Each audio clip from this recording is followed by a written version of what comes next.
Welcome back. તો જે રીતે રશિયા અને યુક્રેનની વચ્ચે બીજા દિવસે પણ ઘમાસાણ યુદ્ધ ચાલી રહ્યું છે અને રશિયાનું સૈન્ય હવે કીવ સુધી દાખલ થઈ ગયું છે.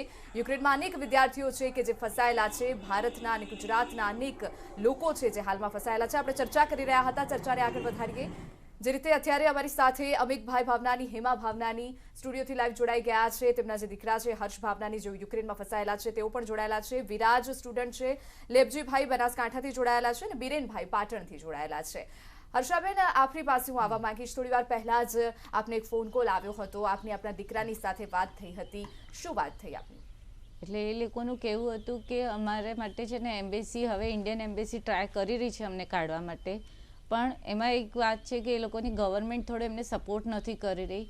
અને જો કદાચ આજે એ લોકોને રેસ્ક્યુ કરવામાં આવે ને તો થઈ શકશે, કારણ કે રશિયન જો સેના છે એ ટર્નોપિલ તરફ આગળ વધી રહી છે. જેવી રીતના કીવમાં એ લોકોએ તબાહી કરી છે, એવી રીતના એ લોકો ટર્નોપિલ અને એ બીજી સિટીઝમાં જઈ શકે છે.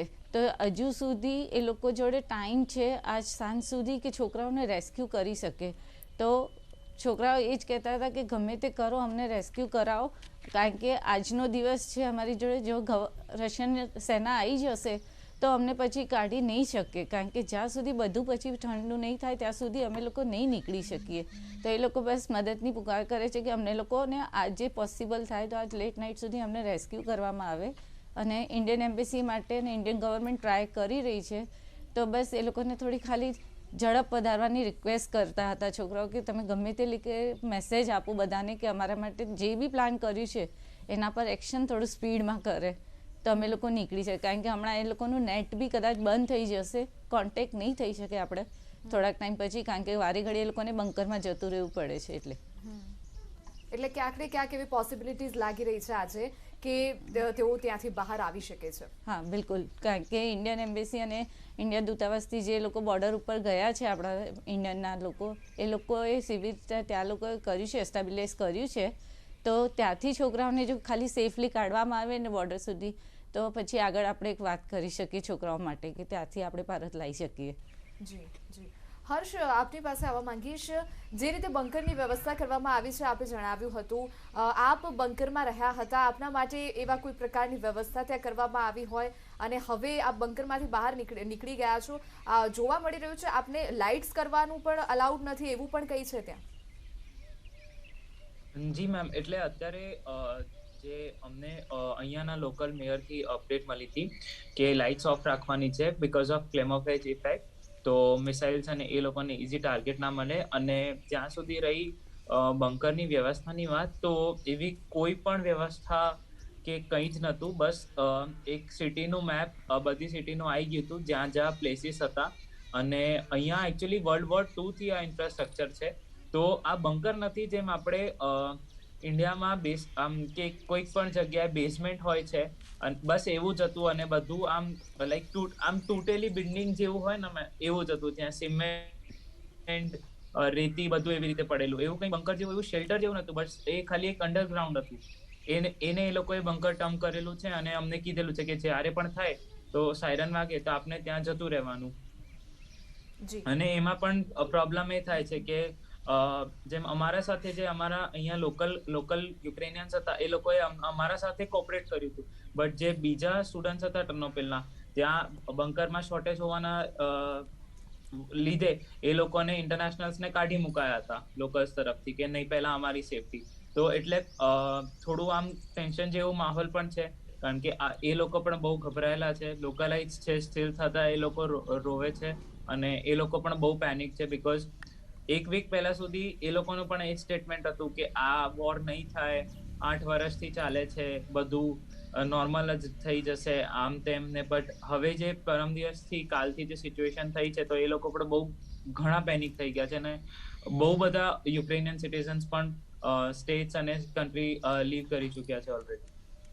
જી બિલકુલ. બંકરમાં આપ કોની સાથે હતા? આપની સાથે કોણ હતું ત્યાં બંકરમાં હાજર? મારી સાથે મારા 4 ફ્રેન્ડ્સ હતા. અમે લોકો એકચ્યુઅલી ડિસાઇડ કરી લીધું હતું કે અમે એટલીસ્ટ જોડે જ રહીશું. એટલે એક ઘરમાં અમે લોકો હતા અને 2 ગર્લ્સ પણ હતી. અને બસ એવું હતું કે બધું આમ પથ્થર ને એવું કંઈક અરેન્જ કરીને અમે લોકો બસ અમારા ડોક્યુમેન્ટ્સ હાથમાં લઈને અને એક પાણીની બોટલ લઈને અમે લોકો બેસી રહ્યા હતા. કારણ કે કંઈ ફિક્સ નહોતું અને પરમ દિવસ કાલે રાત્રે અમને જસ્ટ મેસેજમાં નોટિસ મળ્યું હતું કે તમારું સિટી પણ આજે રેડ હાઈ એલર્ટમાં છે. તો જેમ સાયરન સંભળાય તમે લોકોને ઇમિડિયેટલી બંકર શોધીને ભાગવું જોઈએ અને ત્યાં જ રહેવું જોઈએ જ્યાં સુધી નેક્સ્ટ સાયરન કે ઇન્ડિકેશન નથી આવતું. જી બિલકુલ. કેટલો સમય સુધી આપ બંકરમાં રહ્યા ત્યાં? અમે લોકો 4 થી 4.5 કલાક ત્યાં રહ્યા હતા મેમ, અને એના છતાં પણ અમને આમ ખબર નથી પડતી, બટ લોકલાઇટ્સ બધા આમ ધીરે ધીરે કરીને મૂવ આઉટ થઈ ગયા. અને પછી અમે લોકોએ જ્યારે જઈને થોડું લેંગ્વેજ તૂટી ફૂટી આમ કરીને ટ્રાન્સલેટ કરીને પૂછ્યું ત્યારે એમને કીધું કે હા હવે અમે લોકો ઘરે જઈએ છીએ, તમે પણ જઈ શકો છો, અને એવું કંઈક ફરથી એવું થશે તો ફરી અલાર્મ વાગશે તો પાછું આ જગ્યાએ નહીં તો બીજા કોઈ બંકરમાં તમને જતું રહેવું જોઈએ. જી બિલકુલ. હર્ષ, જે રીતે બંકરની આપ વાત કરી રહ્યા છો તો બંકરમાં જવા માટે આપને એવી સૂચના આપવામાં આવી છે કે જ્યારે પણ સાયરન વાગે આપણે બંકરમાં જતું રહેવાનું છે. તો બંકર આપ જ્યાં રહી રહ્યા છો તેનાથી કેટલું દૂર છે? શું વધુ દૂર છે? ને જે રીતે આપણે વાત કરી કે બીજા કોઈ બંકરમાં પણ જવાની પરિસ્થિતિ, તો બીજા બંકર જે છે તે કઈ જગ્યાએ છે, કેવી વ્યવસ્થા કરવામાં આવી છે એ રીતે? એકચ્યુઅલી આખા સિટીમાં 30 જેટલા બંકર્સ છે અને એ અલગ અલગ ડિસ્ટન્ટ પોઈન્ટ્સ ઉપર સિચ્યુએટેડ છે, જે ઓલરેડી અહીંયા વર્લ્ડ વોર 2 ના ટાઈમથી છે, કન્સ્ટ્રક્ટેડ છે અને ન્યૂ થોડા ઘણા આ સિચ્યુએશનના ધ્યાનમાં રાખીને બનાવેલા છે. તો એ મેપ સ્ટુડન્ટ સાથે શેર કર્યું ગયું હતું અહીંયાની લોકલ ઓથોરિટીઝ દ્વારા, અને એમને બસ અમને એટલું જ ગાઈડન્સ આપેલું છે કે જ્યારે પણ સાયરન વાગે તો આપને જે પણ નિયરેસ્ટ બંકર આપને ત્યાં હોય તો આપને એની અંદર જઈને શેલ્ટર લઈ લેવું until and unless the situation normal નથી થઈ જતી. ઓકે, જે પણ નિયરેસ્ટ હોય એમાં જ આપને જવાનું છે. જી જી જી. વિરાજ, આપની પાસે આવવા માંગીશ, જે રીતે હર્ષ પણ વાત કરી રહ્યા છે કે બંકરની વ્યવસ્થા કરવામાં આવી છે, આપની આજુબાજુમાં એવી કોઈ બંકરની વ્યવસ્થા કરવામાં આવી હોય, આપને એ પ્રકારની કોઈ સૂચના આપવામાં આવી છે ખરી કે સાયરન વાગે તો બંકરમાં એવી કોઈ પરિસ્થિતિ સર્જાય તો આપણે બંકરમાં જતું રહેવાનું છે?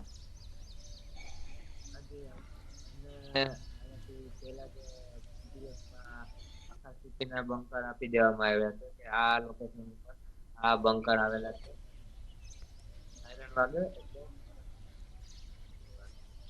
હોસ્ટેલના અંડરગ્રાઉન્ડ. જી જી જી વિરાજ, આપના ઓડિયોમાં થોડી પ્રોબ્લેમ આવી રહી છે.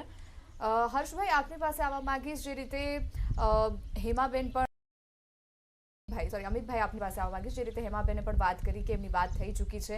આજે ક્યાંક ને ક્યાંક આશા દેખાઈ રહી છે, હર્ષમાં પણ આશા દેખાઈ રહી છે કે આજે પોસિબિલિટીઝ છે કે તેઓને જો રેસ્ક્યુ કરવામાં આવે તો તેઓ પહોંચી શકે છે, કારણ કે હવે જે સેના છે આગળ વધી રહી છે અને રેડ એલર્ટ ગમે ત્યારે જાહેર કરી દેવામાં આવી શકે છે. આપ શું કહેશો અમિતભાઈ?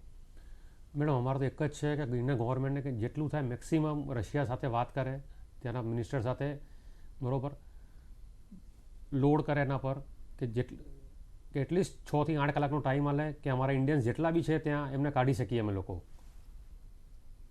જી જી જી બિલકુલ. એટલે અત્યારે ક્યાંક ને ક્યાંક આશા જોવા મળી રહી છે અને દરેક પેરેન્ટ્સ અને સ્ટુડન્ટ્સ પણ અપીલ કરી રહ્યા છે કે જેટલું જલ્દી બને એટલું તેમને રેસ્ક્યુ કરી દેવામાં આવે. લેપજીભાઈ, આપની પાસે આવવા માંગીશ, જે રીતે અત્યારે સૌ કોઈ વાત કરી રહ્યા છે, અપીલ કરી રહ્યા છે કે જેમ બને એમ જલ્દી તેઓને પાછા લઈ આવવામાં આવે, સ્ટુડન્ટ્સ અપીલ કરી રહ્યા છે ત્યાંથી. આપના દીકરાની સાથે આપની જે છેલ્લી વાત થઈ એ છેલ્લી વાત શું થઈ હતી અને આપ શું કહી રહ્યા છો? એક જે વિસ્તારમાં રહી રહ્યો છે તે વિસ્તારની હાલ કેવી પરિસ્થિતિ છે, પરિસ્થિતિને લઈને આપની કોઈ વાતચીત થઈ હોય? લેપજીભાઈ. એટલે એને એવું કીધું હતું, સવારમાં ફોન કર્યો હતો કે જયપુર એરિયાની જે બોર્ડર છે ને એ બોર્ડર ઉપર એની રશિયન મિલિટરી આવી ગઈ છે અને અહીંયા રહેવાનું બધું સામાન બીજું લાવવાનું કીધું હતું, પણ સામાન કોઈ લેવા ગયા મળ્યો નહીં, એટલે હવે અંદર જ રહેવાનું કીધું છે, ખાવા પીવાનું શું ને એમ કરીને બેઠા છે બસ. અને મેસેજ આવે છે એમાં જ એમ્બેસીનો કે એટલે લિસ્ટ બનાવે છે, ક્યારે લિસ્ટ બને સોચ સુધી જો લઈ જાય તો જઈ શકે, ને કે પછી રશિયન મિલિટરી અંદર જયપુર એરિયા પ્રવેશ કરી લે છે. જી જી બિલકુલ. બિરેનભાઈ, આપની પાસે આવવા માંગીશ. આપ પાટણમાં છો અને પાટણથી ઘણા બધા યુવક યુવતીઓ છે કે જેઓ યુક્રેનમાં ફસાઈ ગયા છે. જે રીતે હર્ષની સાથે અને વિરાજની સાથે પણ વાત થઈ કે બંકરની વ્યવસ્થા કરવામાં આવી છે, એમને એ પ્રકારની સૂચના આપવામાં આવી છે, કે સાયરન વાગે એટલે બંકરમાં તેઓએ જતું રહેવાનું છે. આપના દીકરાની સાથે એવી કોઈ વાતચીત થઈ છે કે તેની આજુબાજુ બંકરની વ્યવસ્થા કરવામાં આવી હોય અને તેને ત્યાં જવું પડ્યું હોય એવી એમને કોઈ સૂચના, એમના વિસ્તારમાં એ પ્રકારની કોઈ સૂચના આપવામાં આવી હોય એવી કોઈ વાતચીત થઈ છે આપને?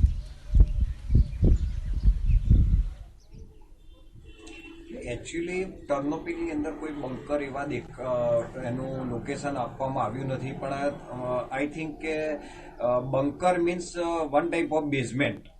એનો અર્થ એવો જ થાય છે કે બેઝમેન્ટમાં જતું રહેવું, બહુમાળી બિલ્ડિંગ હોય એના બેઝમેન્ટમાં જતું રહેવું. એટલે કાલે એ લોકોને વોર્નિંગ સાયરન આવી હતી એમને કે ભાઈ હવે તમે લાઇટ ઓફ કરી દો અને ઇન્ટરનેટ બી કદાચ બંધ થઈ જાય તો ચિંતા નહીં કરવાની, એવું કીધું હતું. એટલે ગઈકાલે જે બધું ટેન્શનવાળી સ્થિતિ છે, આજની તારીખમાં બી એવું છે કે કદાચ બહુ તકલીફ થાય, એટલે એના કરતાં ગવર્મેન્ટે એક્શન તો લીધેલી જ છે. અમે જે રજૂઆત કરી હતી એ પ્રમાણે એમને એક્શન તો લીધેલી જ છે, બરાબર. તો આજે કદાચ ને કદાચ મને એવું લાગે છે કે આજે એ લોકોને રેસ્ક્યુ કરી દેશે.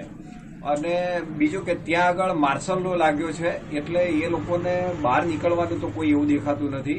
પણ ગઈકાલ રાત્રે જે અધિકારીઓના કોન્ટેક્ટ નંબર હતા મારી પાસે કે ત્યાંથી, એટલે મેં એમને મેઇલ બી કર્યા હતા અને આપણે એમ્બેસી વાળાએ સારો એવો રિસ્પોન્સ પણ આપેલો છે. થોડુંક ત્યાં પેલા બેનની જે વાત હતી કે ભાઈ એમ્બેસીમાં તકલીફ પડી છે, ભાઈની કે કોકે વાત કરી, એ એમ્બેસીમાં શું હતું કે એક સાથે બધા છોકરાઓનો ઘસારો ત્યાં થઈ ગયો હતો, એટલે એમ્બેસી વાળા બી ઓબ્વિયસલી કે એ લોકો ટેન્શનમાં આવી જાય. એટલે પણ પેરેન્ટ્સે કોઈ ચિંતા કરવા જેવી નથી મારી રીતે, કારણ કે આપણી ગવર્મેન્ટ ગઈકાલથી ખૂબ જ એક્ટિવ મોડ ઉપર આવી ગઈ છે. એટલે બહુ ટેન્સમાં રહેવાની જરૂર નથી. અને છોકરાઓને કહીએ તમે ક્યાંય બી નીકળો નહીં અને એમ્બેસીનો જે કંઈ ફોલો કરવાનું કહે એને ફોલો કરો. અને બીજું કે છોકરાઓને તમે પેરેન્ટ્સ જ આપણે પેનિકમાં રહીશું તો છોકરાઓ ઓલરેડી એ લોકો પેનિકમાં આવવાના છે. અત્યારે એવું છે કે છોકરાઓને આપણે હિંમત આપવાની છે અને તોડવાની હિંમત પેલું ન કરો. અને છોકરાઓ 100% આવી જ જશે. અને બંને દેશોને આપણે રશિયા સાથે બી આપણે ડિપ્લોમેટિક સંબંધો સારા છે, એટલે એ લોકો બી એક એશ્યોરન્સ આપેલું છે કે અમે છોકરાઓને કંઈ બી નહીં થવા દઈએ. અને બીજું કે એક રૂલ્સ એવો છે કે એ લોકો એટેક કરે તો યુનિવર્સિટી છે, હોસ્પિટલ છે, એ જગ્યાએ એમને એટેક ના કરી શકે, બરાબર.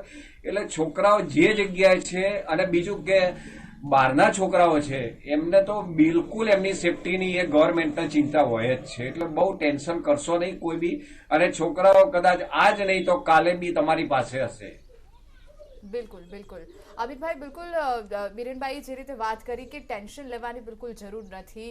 ગવર્મેન્ટ પણ પોતાની રીતે પ્રયાસો કરી જ રહી છે ને જેમ બને એમ જલ્દી ગવર્મેન્ટ પણ અત્યારે એ જ પ્રયાસ કરી રહી છે કે જેમ બને એમ જલ્દી જેટલા પણ ભારતીયો ત્યાં ફસાયેલા છે, જે પણ વિદ્યાર્થીઓ ગુજરાતીઓ જે પણ ફસાયેલા છે તેઓને તમામને પાછા લાવવામાં આવે. અમિતભાઈ, આપ શું કહેશો? જે રીતે ગવર્મેન્ટ અત્યારે પ્રયાસો કરી રહી છે, પોતાની રીતે પૂરતા પ્રયાસો હાલમાં ગવર્મેન્ટ દ્વારા કરવામાં આવી જ રહ્યા છે. અમિતભાઈ મેડમ, ગવર્મેન્ટ તો ગઈકાલથી જ એક્ટિવ થઈ ગઈ છે ઇન્ડિયાની ફૂલ ફ્લેશ પર, બરાબર. અને ત્યાંની એમ્બેસી બી છોકરાઓને લેટ નેટ કોલ કર્યા હતા અને એ લોકોને ઇન્ટિમેશન આપ્યું હતું કે તમારા ડોક્યુમેન્ટ્સ તમારી પાસે રાખો, બરાબર. જેમાં થોડી સિચ્યુએશન સારી થશે હવે તમને કોલ કરીશું અને તમને ત્યાંથી રેસ્ક્યુ કરવાની પ્રોસેસ કરાવી લઈશું જેટલું બને અર્જન્સીમાં. આ ડિસ્કશન એ લોકોનું છેલ્લા 1 મહિનાથી ચાલી રહ્યું છે. એમ્બેસી દ્વારા 1 મહિનાથી આ લોકોની લિસ્ટ રેડી છે. એમ્બેસી વાળાઓએ એટલીસ્ટ એટલું વિચારવું જોઈએ કે અધર્સ કન્ટ્રીના સ્ટુડન્ટ્સ છે તો એમને કાઢી દેવા જોઈએ, તો એ લોકોને પરમિશન આપવું જોઈએ હતું એ યુનિવર્સિટી વાળાઓએ કે તમે લોકો જઈ શકો છો. એ લોકો ઉપર ભણવા માટે આટલું દબાણ ના કરવું જોઈએ એ લોકોને. નો ડાઉટ ઇન્ડિયન ગવર્મેન્ટ ફૂલ ટ્રાય કરી રહી છે, એ લોકોથી થાય છે એટલું પ્રયાસ એ લોકોએ કર્યો છે, ત્યાં સુધી પહોંચી બી ગયા છે. ફક્ત ને ફક્ત એટલી વાત છે કે છોકરાઓને બોર્ડર સુધી સેફલી લાવવાનું છે એ લોકોને, અને એ માટે એ લોકોને જો ટાઈમ છે એ લગભગ અમારા પ્રમાણે કે આજ સુધી કે કાં તો આવતીકાલ સુધી રહેશે. તો બસ એ થોડું ખાલી એ લોકોને પ્રોસેસ થોડું લાંબુ ના ખેંચતા ટૂંકમાં પતાવવું જોઈએ, ઝડપથી પતાવવું જોઈએ. જી બિલકુલ, જે રીતે હેમાબેન પણ કહી રહ્યા છે કે પ્રોસેસ જે છે એ ખૂબ જ ધીમી લાગી રહી છે, ક્યાંક ને ઝડપથી પતાવી દેવી જોઈએ. બિરેનભાઈ, શું કહેશો આપ? કારણ કે પ્રોસેસમાં ક્યાંક ને ક્યાંક એવું લાગી જ રહ્યું છે કે વાર થઈ રહી છે, કારણ કે યુદ્ધની જે પરિસ્થિતિનું નિર્માણ થવાનું છે, ઘણા સમયથી આ વાતો ચાલી રહી છે. તો શું લાગી રહ્યું છે કે પહેલાથી આ પ્રોસેસ કરવાની જરૂર હતી?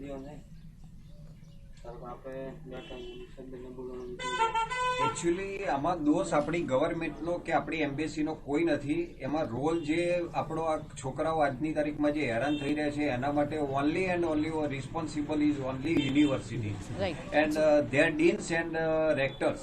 કોઈ પણ યુનિવર્સિટી હોય તો એમના રેક્ટરે કે ડીને એ લોકો ઓફલાઈનને પકડી રહ્યા છે કે ઓફલાઈન અમારું ચાલુ રહેશે, અહીંયા કોઈ ટેન્સ નથી. એટલે તમે છોકરાઓ ત્યાંના રૂલ્સ રેગ્યુલેશન આપણા ઇન્ડિયા કરતાં ડિફરન્ટ છે કે ત્યાં આગળ તમારો ક્લાસ મિસ થાય તો એ ટોટલી ગેરહાજરી જ રહે છે અને એમને ફરી પાછો રિવોક આપવો પડે છે. હવે યુનિવર્સિટીને મેં પર્સનલી બી મેં ઘણા મેઇલ કરેલા છે કે ભાઈ અમારા છોકરાઓને તમે ઓનલાઈન ચાલુ કરી દો જેથી કરીને એમનો અભ્યાસ બી ના બગડે અને છોકરાઓ સેફ રહે. પરંતુ યુનિવર્સિટીએ ગઈકાલે સવારે ડિસિઝન લીધું કે અમે ઓનલાઈન લઈશું. આ ડિસિઝન એમને થોડા દિવસ પહેલા લીધું હોત તો અત્યારે દરેક છોકરાઓ પોતપોતાના ઘરે હોત. એમાં આમાં યુનિવર્સિટી જેટલી રિસ્પોન્સિબલ યુનિવર્સિટીનો ક્યાંક ને ક્યાંક આવા વાક જોવા મળી રહ્યો છે. આપને માફ કરશો ત્યારે રોકવા માંગીશ. અંકિત ગોંસીકર વડોદરાથી અમારી સાથે જોડાઈ ગયા છે. તેઓની સાથે પણ કેટલાક વાલીઓ જોડાયેલા છે કે જેઓ પણ આશા રાખીને બેઠા છે કે તેમના જે દીકરા દીકરીઓ છે પાછા આવે. અંકિત ગોંસીકરની પાસે જવા માંગીશ. જે અંકિત, હાલમાં તમારી સાથે વાલીઓ છે, શું પરિસ્થિતિ જોવા મળી રહ્યા છે? શું વાલીઓ શું કહી રહ્યા છે અત્યારે? જી બિલકુલ, વડોદરા શહેરના 300 થી વધારે વિદ્યાર્થીઓ ફસાઈ ગયા છે. ત્યારે એક પરિવાર આપણી સાથે છે, તેમની સાથે વાત કરવાનો પ્રયત્ન કરીશું. પણ એની પહેલા જણાવી દઉં કે તમામ જે વિદ્યાર્થીઓ છે એ જે ફસાયેલા છે તેના માટે જે વડોદરાના સાંસદ છે અને કલેક્ટર સહિત તમામ લોકો જે છે તે લાગ્યા છે. આપણે વાલી સાથે વાત કરીશું. શું કહેશો, તમારો છોકરો ક્યાં છે ને ત્યાં આગળ વાત થઈ તો શું પરિસ્થિતિ છે? પરિસ્થિતિ તો અહીં અત્યારે બોમ્બ ધડાકા ને બધું થાય છે એટલે યુકેમાં છે અત્યારે. ત્યાં ગાડી કેવું છે, ક્યુમાં કેવું ત્યાં અત્યારે વાત બધું ખુલ્લું જ છે. પણ રાત્રે સરકારે તેની ગાઈડલાઈન એવું કીધું છે કે રાત્રે 11 વાગ્યા પછી નીકળવું નહીં અને બને તેટલું ઘરમાં રહો. તમે હમણાં જ વિડીયો કોલ પર એની સાથે વાત કરી. શું ત્યાં હાલ શું પરિસ્થિતિ છે? કારણ કે ગઈકાલે ખૂબ તંગદિલી ભર્યો માહોલ હતો જ્યાં આગળ તમારો છોકરો ક્યુની અંદર ત્યાં આગળ જે છે તે મોટાભાગે યુદ્ધ થઈ રહ્યું છે. ક્યુમાં કેવું છોકરો અત્યારે ત્યાં સલામત છે. ત્યાંની સરકારે એવું કીધું છે કે તમને બધી વ્યવસ્થા પૂરી પાડીશું પણ તમે બહાર નીકળવાનું બંધ રાખો. એમના મધર આપણી સાથે, એમની સાથે વાત શું થયું, મારી વાત થઈ એ મેન ક્યુમાં જ છે પણ અત્યારે ત્યાં કાલે બધું બહુ ગંભીર હતું. હવે સાંજથી થોડુંક એ થાય છે. અત્યારે તમે ડાયરેક્ટ એની જોડે પણ વાત કરી શકો છો. પછી બિલકુલ આપણે ત્યાં આગળ જે વિદ્યાર્થી છે તેની સાથે વાત કરવાનો પ્રયત્ન કરીશું. ત્યાં આગળ શું હાલત છે ભાઈ? અત્યારે તો સાહેબ થોડું શાંત છે. ગઈકાલે થોડું ટેન્શન વાળી સિચ્યુએશન હતી પણ અત્યારે બહુ સારું છે. મતલબ કાલ કરતા બહુ સારું છે એવું કહી શકીએ આપણે. ત્યાં આગળ શું મોલ ને બધું કે ખાવા પીવાની વ્યવસ્થા બધી હાલ શરૂ છે ત્યાં આગળ? હા, અહીંયા આગળ ગ્રોસરી થી લઈને જે નેસેસરી વસ્તુઓ છે બધું ઓપન છે. એ ક્લોઝ નથી. ટ્રાન્સપોર્ટેશન બી ઓપન છે. મેટ્રો બી ચાલુ છે, ટ્રામ બી ચાલુ છે, બસીસ બી ચાલુ છે. અને ઇન્ટરસિટી ખાલી સિટીની અંદર જ ચાલુ છે, સિટીની બહાર બંધ છે. એટલે ખાલી ગવર્મેન્ટને એક જ આપણે અપીલ છે કે જે બી છોકરાઓ ફસાયેલા છે સિટીની અંદર એ લોકોને બોર્ડર સુધી પહોંચાડવા માટે ટ્રાન્સપોર્ટેશનની વ્યવસ્થા કરે. હા જી બિલકુલ, એટલે કહી શકાય કે જે વિદ્યાર્થીઓ ફસાઈ ગયા છે તેમની એક જ માંગ છે કે તેની સ્થાનિક ગવર્મેન્ટ એમને બોર્ડર સુધી લઈ જવાની વ્યવસ્થા ઊભી કરે. જી અંકિત, બિલકુલ આભાર અમારી સાથે જોડાવા બદલ. અને જે પણ વાલી અને વિદ્યાર્થીઓ અમારી સાથે જોડાયા છે તે તમામનો આભાર. અમારી સાથે જોડાવા બદલ ન્યૂઝ 18 ગુજરાતી પણ આપનો અવાજ બનવાની કોશિશ કરી રહ્યું છે અને સરકાર પણ પ્રયત્ન કરી રહી છે જેમ બને એમ આ પરિસ્થિતિ જે છે એ થાળે પડી જશે અને ફરીથી બધું એકદમ પહેલા જેવું સારું થઈ જશે. અત્યારે સમય થયો છે એક વિરામનો.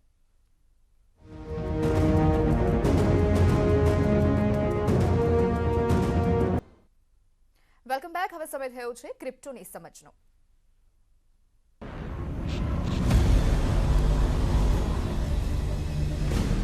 ઝેપે and News 18 network present crypto की समझ. ક્રિપ્ટોકરન્સી પર વિશેષ સમજૂતી શ્રેણીમાં આપનું સ્વાગત છે. ઝેપે અને ન્યૂઝ 18 નેટવર્ક પ્રસ્તુત કરે છે ક્રિપ્ટોની સમજ. તો આવો અમે તમને ક્રિપ્ટો વર્લ્ડ સાથે જોડાયેલા કેટલાક મોટા સમાચાર જણાવીએ. જીઓપોલિટિકલ ફેયર્સના કારણે બિટકોઇનની કિંમતમાં $38,000 સુધીનો ઘટાડો, પાડોશી દેશ યુક્રેન પર આક્રમણ કરવાની યોજનાને કારણે રશિયા પર નવા પ્રતિબંધોની સંભાવનાઓ વધી ગઈ છે. જે પછી માર્કેટ પ્રો અને ટ્રેડિંગ વ્યૂના ડેટાએ ભૂતકાળમાં BTCમાં ઘટાડો દર્શાવ્યો છે.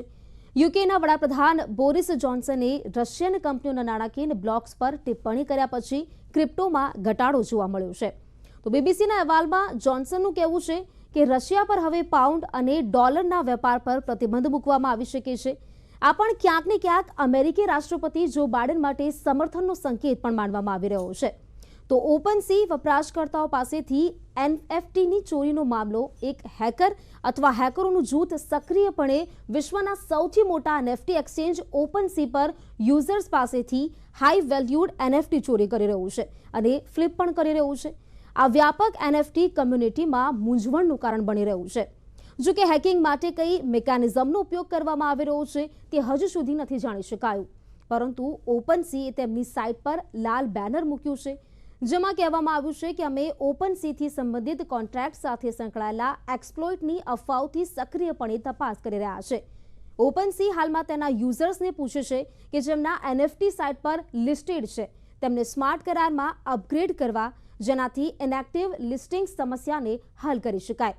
જેની મદદથી સ્કેમર્સ હાલમાં ઓપનસી પર કલેક્ટર્સ પાસેથી ખૂબ જ ઓછા દરે એનએફટીને સ્વાઇપ કરી રહ્યા છે. કેટલાક ઉચ્ચ પ્રોફાઇલ એનએફટી યુઝર્સ હવે અનુમાન કરી રહ્યા છે કે હેકર્સ યુઝર્સને ફેક પેજ પર લઈ જઈ રહ્યા છે જે કોન્ટ્રાક્ટને અપગ્રેડ કરતા પેજ જેવું દેખાય છે. બ્લોકચેન રેકોર્ડ્સ દર્શાવે છે કે હેકર્સ ઘણા એનએફટી યુઝર્સ પાસેથી તેમના સરનામા પર ફ્રીમાં ટ્રાન્સફર કરવામાં સફળ રહ્યા છે. તો ઇથેરિયમના સ્થાપકો અન્ય ક્રિપ્ટો વિન્ટર માટે તૈયાર એવા ઇથેરિયમ બ્લોકચેનના કો-ફાઉન્ડર અને ક્રિપ્ટોકરન્સીના પ્રોમિનન્ટ લીડર વિટાલિક બ્યુટેરીને જણાવ્યું છે કે રોકાણકારોને કદાચ ક્રિપ્ટો વિન્ટરનો અનુભવ થઈ શકે છે. જો કે આ ખરાબ સમાચાર નથી. તેમણે એમ પણ કહ્યું છે કે તે આપણને બીજા ડિજિટલ અસેટ યુનિવર્સમાં લઈ જઈ શકે છે, કારણ કે આ ક્ષણે કિંમતો ઘણી ઓછી છે. જ્યારે ભાવ પાછલા સ્તર પર પાછા ફરે છે ત્યારે એક મોટો નફો કરી શકે છે. નવેમ્બરની શરૂઆતમાં ક્રિપ્ટોકરન્સી માર્કેટ ઓલ ટાઈમ હાઈને સ્પર્શ્યા પછી ઘટ્યું હતું. ઇન્વેસ્ટર્સ અને સ્પેક્યુલેટર્સે કેટલાક કોવિડ પછી કેટલાક સકારાત્મક આર્થિક સમાચારની આશા વ્યક્ત કરી હતી. પરિણામે બ્લૂમબર્ગ ગેલેક્સી ક્રિપ્ટો ઇન્ડેક્સ તેની પીક પરથી લગભગ 45% ઘટ્યો, જેમાં ઇથરમાં 40% ઘટાડો નોંધાયો.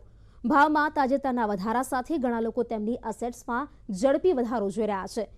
ક્રિપ્ટોની સમજના એપિસોડમાં આજ માટે આટલું જ. આશા છે કે આ માહિતી તમને વધુ સારા ક્રિપ્ટો ઇન્વેસ્ટર બનાવવામાં મદદરૂપ સાબિત થશે. ક્રિપ્ટો વિશેની માહિતી અને સમાચાર સાથે આવતા અઠવાડિયે ફરી મળીશું. નમસ્કાર.